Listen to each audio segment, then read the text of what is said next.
അസ്സലാമു അലൈക്കും. പ്രിയപ്പെട്ട ഉസ്താദുമാരെ, എൻ്റെ പ്രിയ സുഹൃത്തുക്കളെ, റബീഉൽ അവ്വലിനു വേണ്ടി ഞാനൊരു കഥ പറയാം. എൻ്റെ കഥ എല്ലാവരും ശ്രദ്ധിച്ചു കേൾക്കുമല്ലോ. എന്നാൽ ഞാൻ പറയാൻ തുടങ്ങട്ടെ.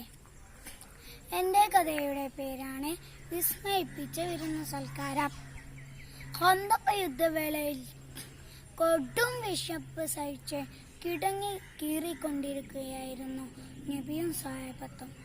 ഇത് കണ്ട് ജാബിർ റളിയല്ലാഹു അൻഹു കുറച്ച് ഗോതമ്പ് മാവും ഒരു ആട്ടിൻകുട്ടിയെയും കൊണ്ട് വീട്ടിലേക്ക് പോയി. എന്നിട്ട് ഭാര്യയെ വിളിച്ചു. സുഹൈലോ, ഓ സുഹൈല.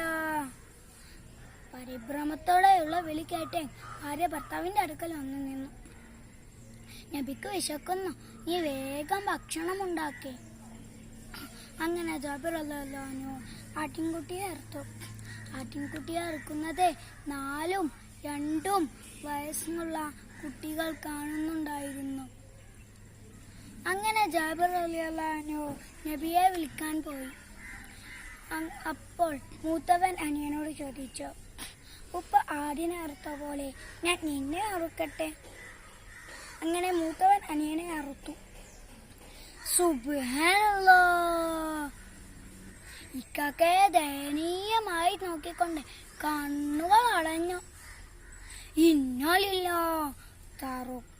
പേടിച്ചോടുന്നതിനിടയിൽ കത്തിയുടെ മുകളിലേക്ക് തെന്നി വീണ് അങ്ങനെ ജ്യേഷ്ഠനും ഈ ലോകത്തോട് ഇട പറഞ്ഞു. ഇത് കണ്ട് സുഹൈലാബിക്ക് താങ്ങാൻ കഴിഞ്ഞില്ല. അപ്പോഴാണ് നബിയും സ്വഹാബത്തും വരുന്നത്. നബിയും സ്വഹാബത്തും ഭക്ഷണം കഴിക്കാനിരുന്നു. ഭക്ഷണം കഴിച്ച ശേഷം മക്കളെ അന്വേഷിച്ചു. ജാബിർ റളിയല്ലാഹു അൻഹു ഇതൊന്നും അറിഞ്ഞിരുന്നില്ല. വീണ്ടും വീണ്ടും ചോദിച്ചു. അപ്പോൾ സത്യം തുറന്നു പറഞ്ഞു. അപ്പോൾ നബി സല്ലല്ലാഹു അലൈഹി വസല്ലം ഇങ്ങനെ വിളിച്ചു, യാ ഇബ്ന ജാബിർ, യാ ഇബ്ന ജാബിർ, ജാബിറിന്റെ 2 മക്കളെ വരൂ എന്ന് വിളിച്ചപ്പോൾ അവർ അനുസരണമുള്ളവരെ പോലെ എഴുന്നേറ്റു വന്നു. അവർക്ക് വിശ്വസിക്കാൻ കഴിഞ്ഞില്ല. കണ്ടില്ലേ കൂട്ടുകാരെ, നമ്മുടെ മുത്തുനബിയോട് ആത്മാർത്ഥമായി സ്നേഹിച്ചാൽ നമുക്ക് ഏത് പ്രതിസന്ധിയെയും മറികടക്കാം. ഇത്രയും പറഞ്ഞ് ഞാൻ എൻ്റെ കഥ നിർത്തുന്നു. അസ്സലാമു അലൈക്കും.